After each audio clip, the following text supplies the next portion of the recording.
I got into funk and soul at a very young age when my dad sort of introduced it to me. And then when I kind of grew up and started to write and perform music, it just was sort of the thing that came out. After enough time had passed where I had been playing music enough, all of these Asian Americans, they start flocking to you because I was like one of maybe a handful of Asian Americans in the Bay Area that are like really making music and taking it seriously. And that's kind of how Zach and I met, was just because like, oh, there's an Asian and he's, you know, making music, and that's like, there are not many of those, so I better talk to it. Like,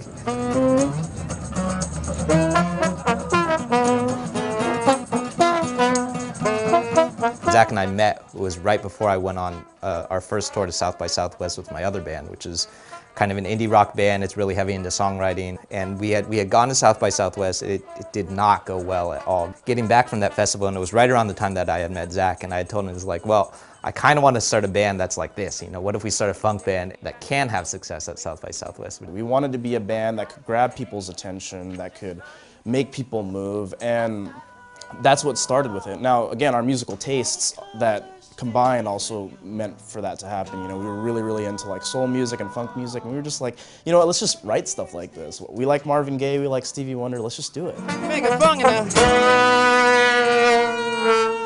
I was born and raised in Malaysia. I lived there for 10 years. I was born in KL.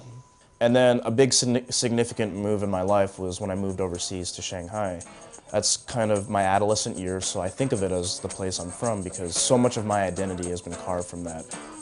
And then when I graduated high school, I came to California. I came to Oakland to go to art school.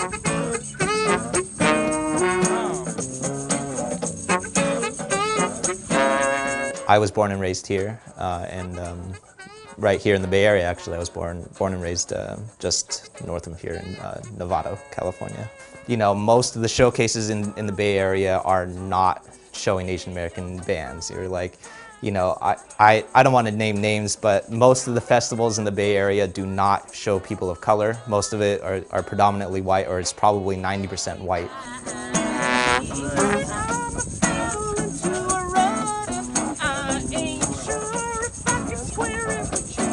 I feel like that's why we're making Indiegogo campaign. Wesley made it very, very clear that when we did this Indiegogo, it wasn't going to be just about, hey, you know what, I'm a musician, I need some money because we're trying to make an album.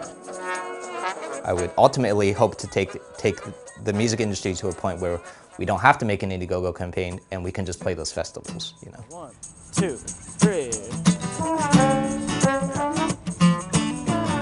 What I think about Tracer P, that's what I see it has the power to do is it really has the authority to challenge those stereotypes and prove to people that not only are we Asian Americans capable of making music, but we're capable of making music that you haven't seen before. The other members of the band who aren't Asian implicitly know that that's what we're about.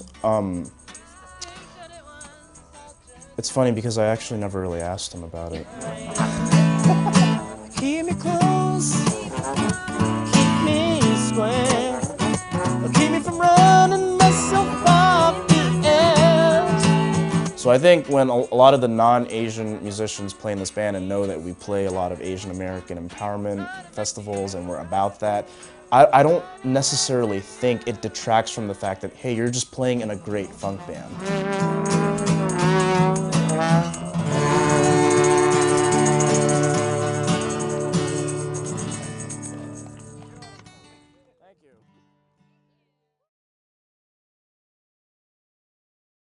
Hey NBC News fans, thanks for checking out our YouTube channel. Subscribe by clicking on that button down here and click on any of the videos over here to watch the latest interviews, show highlights, and digital exclusives.